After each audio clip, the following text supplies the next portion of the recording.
What's going on, guys? Today we are finally putting the 240 back together. I got everything in, so we're gonna get all the parts installed and then start the car up, and probably gonna have to adjust it soon because we added a bunch of fuel once we were troubleshooting it. So AEM finally sent this fuel pump to me. I got it yesterday and they warrantied it. They sent me a brand new pump, so we're gonna throw this one in the 240 because I already have the pump that was in the 240 in the Skyline and I don't feel like swapping them. Right in here is our 6 injectors.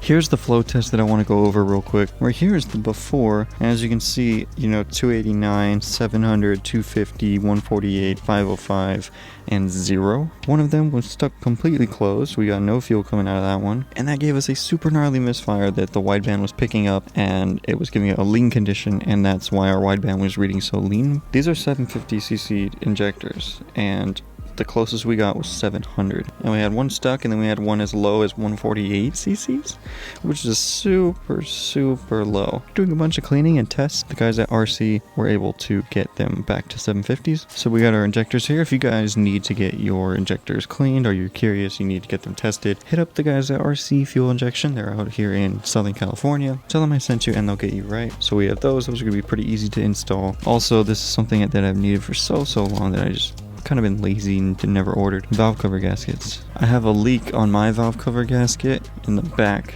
there. So we're going to take this off. Hopefully we can squeeze it by the turbo. That's going to be a little tricky, but hopefully we can do that. So that's the plan. We're going to get these all installed, and then we're going to start the car up, make sure that the wideband is reading correctly. So we're going to start with the fuel pump. This is the fuel pump, fuel sending unit assembly. It's really easy. All we have to do is take this sock, put it on the bottom here, take this part up here, attach it to this hose, tighten the clamp, and then plug the fuel pump in. Since we already have the AEM plug, we don't have to do any rewiring. And then I just got to zip tie it to this bracket here, and then we can install it. And this is actually out of the Skyline too, because I didn't want to take the fuel pump out and everything. I just swapped sending units between the Skyline and the 240. So we got the fuel pump back on, plugged it back in, got a zip tie down the bottom, got our little filter on. There's a little locking washer that goes on this filter, so don't forget to put that, because then this filter might come off, and then you got unfiltered gas going through. So you're gonna have particles and stuff build up and potentially cause your pump to go out, so you don't want that. So this is all good to go, so we can just drop it back in the fuel tank.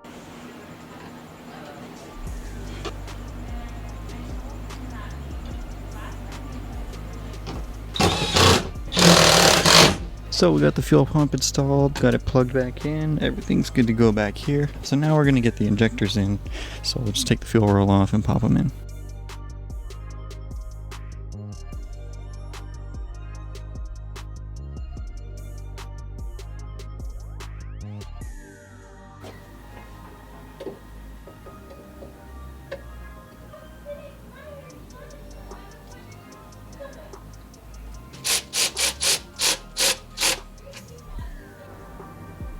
So we got our injectors in. The next step is we're going to turn the fuel on, and we're going to make sure that we're not leaking anywhere. And if we're good, then we're going to plug the injectors in and then turn the fuel pressure down. So I ran into a small problem. Turned out I had my fuel filter on backwards, so it's blocking the flow. So I had to take the little filter out and flip it around and throw it back in. And now we've got fuel pressure. I just lowered it. It actually went all the way up to 60, but I just lowered it. So now we're just checking for leaks, and so far I don't see any. I don't hear any. All the injectors look good. I'm not feeling any leaks. What I'm going to do is turn the PSI up, and if it can hold at a higher PSI than we're going to run it as, then we should be pretty set up.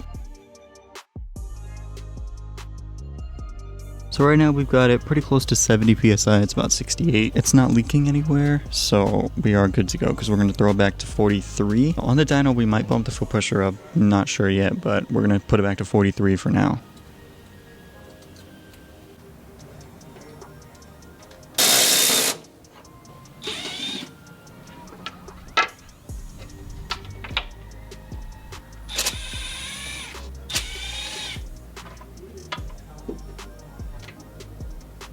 Can we take a moment to just appreciate how clean this motor is. The Skyline is the same way, but like when I opened this up, I was surprised the first time. I was like, holy crap. This motor is older than me and it looks so clean. When I bought it, it had like a little over 100,000 kilometers and I probably put like 8,000 miles on it, roughly, maybe less, maybe more, between 6 and 10, somewhere in there. Because I did daily this for like 6 or 8 months or something, but I'm just shocked at how clean it is. It's so nice. So now I just got to get the other one off and hopefully I can.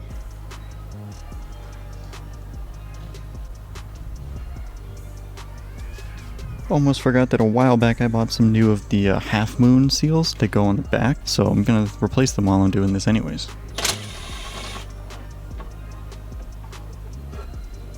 So we did manage to pull it off. I had to reclock the turbo, we had to take that intercooler piping off, and to take one of these bolts out on the bottom because it hits the drain fitting, but we got it out and this side is just as clean as that side, which is amazing. We're gonna replace this half moon seal. We're gonna put the new one right there. So these just pull out.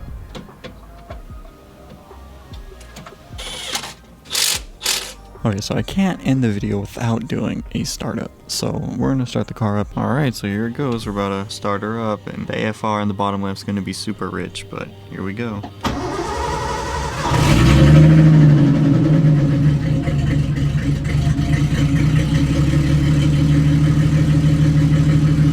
Yeah, AFR is really, really rich. 13.4 at idle.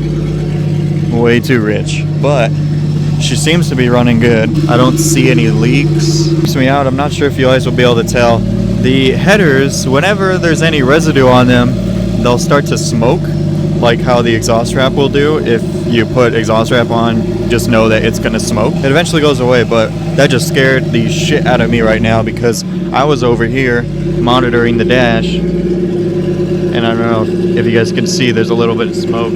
It's like steam, kind of. There's no leaks anywhere, but it just scared the crap out of me.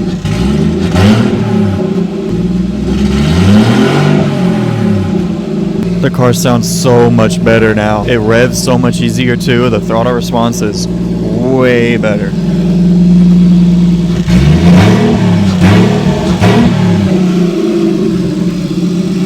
Fuel pressure is about 39, so it's a little bit higher than stock. Like I said, I don't know if we're going to play with that on the dyno or not. So the 240 is fixed. She's just about ready to go to the dyno. There's a couple things I'm going to button up, but probably off camera because they're just like basic stuff you need to go over. But yeah, everything appears to be working. So at this point, I might send a data log over to Chris and have him check it out just to verify everything is good before we schedule the date, because I just want to go to the dyno, get everything tuned, and then be done. I don't want to have to do a bunch of troubleshooting, which you kind of anticipate to have a little bit of troubleshooting, but you want to get your car like as most of the way there as possible. You want to get like 99% the way there, or best case scenario, you just have everything perfect and you just go on the dyno and you're good. So that's going to be it for this video. Thank you so much for watching. Please leave a like if you did. Comment down below. Let me know what kind of power you think that we're going to make with the 240, and then hit that subscribe button. See you guys next time.